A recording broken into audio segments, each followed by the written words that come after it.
Bonsoir à tous et bienvenue dans le Flash Info de ce mercredi 15 mai de l'an 2024. Démarrons par cette information. Des membres du gouvernement béninois seront devant les députés à l'Assemblée nationale demain 16 mai 2024. Cette présence s'inscrit dans le cadre du contrôle de l'action gouvernementale. Ils seront appelés à s'expliquer sur 3 sujets importants, notamment la question sur les violences policières pour non-respect du code de la route, une question orale avec débat sur l'approvisionnement en eau potable en milieu rural et urbain, et une autre question orale avec débat sur la fabrication et la vente de boissons frelatées.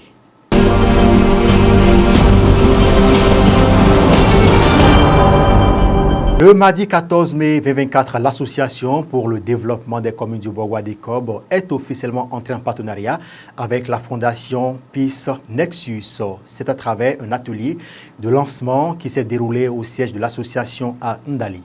Le principal axe de ce partenariat prend en compte l'intégration de la sensibilité au conflit dans la gouvernance de l'Adécob, la sensibilité au contexte, à la cohésion sociale et à la paix. En procédant au lancement officiel de l'atelier, le président de l'Adécob, maire de Kalalé, Tidjani Bane Chabi, a notifié que ce nouveau partenariat apportera une impulsion nouvelle au dynamisme de l'Adécob. À l'en croire, il permettra d'aider les communes du Borgo à fournir des services de qualité à la population et à assurer sa sécurité contre l'instabilité d'une manière flexible et adaptable.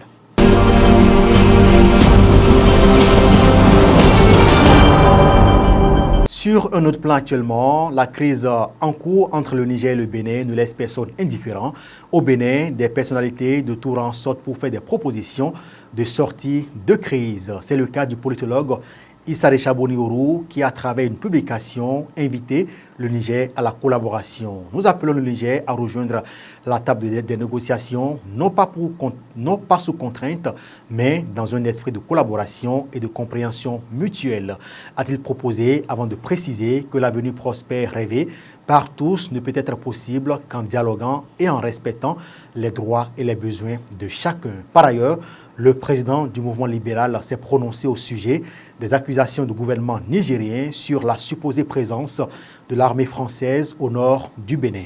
À l'en croire, cette crise n'a rien à voir avec cette prétendue présence de forces étrangères, car, dit-il, le Tchad détient un des plus importants détachements de l'armée française en Afrique. Pourtant, le Niger n'a pas hésité à ouvrir ses frontières avec ce pays.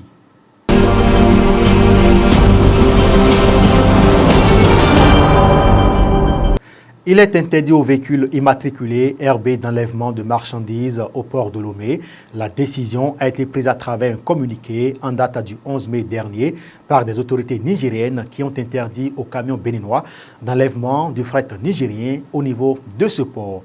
En réaction à cette décision, Rabiou Garba, président du syndicat des transporteurs et importateurs nouveaux associés du Bénin, a fait savoir que la décision est mal pensée et entraîne un surcroît pour des opérateurs économiques nigériens. Au micro de BIP Radio, il a souligné qu'ils se sont fait du mal en prenant cette décision puisque les surestaries et dépôts ne connaissent personne. Quel que soit votre rang, dès que vous dépassez le temps qu'il est imparti, vous tombez dans les surestaries.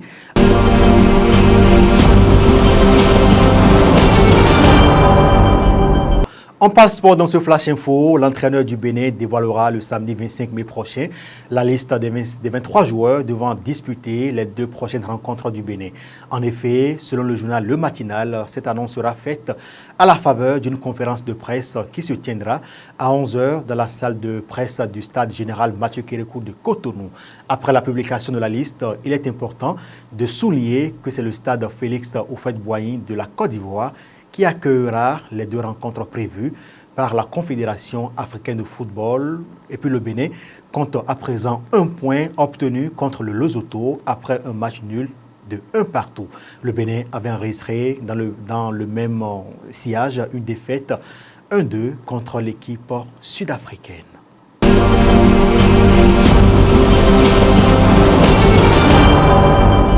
Les informations hors de nos frontières à présent. Au Tchad, 2 candidats ont déposé leur requête auprès du Conseil constitutionnel pour contester les résultats provisoires de l'élection présidentielle du 6 mai dernier remportée au premier tour par le président de la transition, Mahamat Idriss Déby, avec 61% des voix. Il s'agit du Premier ministre Succès Masra, arrivé second avec 18%, mais qui revendique la victoire, et de l'ancien Premier ministre Albert Padeke, crédité de 16%, mais qui pointe des irrégularités dans la campagne électorale. Constat du CIE à l'appui, Pahimi dénonce l'utilisation des couleurs du drapeau national lors de la campagne en violation du code électoral. Succès Masra, quant à lui, revendique toujours la victoire avec son 13% des voix. Selon son propre décompte, demande, lui, l'annulation pure et simple du scrutin. Selon lui, ses avocats auraient relevé un grand nombre d'irrégularités dans un dossier déposé en format numérique et papier. Contrairement à ses déclarations devant la presse, Yassine Sakine du Parti réformiste n'a finalement pas déposé de recours, tandis que Nasra, président du parti Le Nouveau Jour, a quant à lui introduit sa requête hors délai après l'expiration du délai légal prévu lundi 14 mai à minuit. Ce sera tout pour ce Flash Info. Merci de nous avoir suivis. Merci aux équipes de préparation et de réalisation de ce Flash Info. Sabiou Chabia Damou, Romaine Pana, Emmanuel Oussou, sous la coordination technique de Code Zamba. Portez-vous bien et à très bientôt.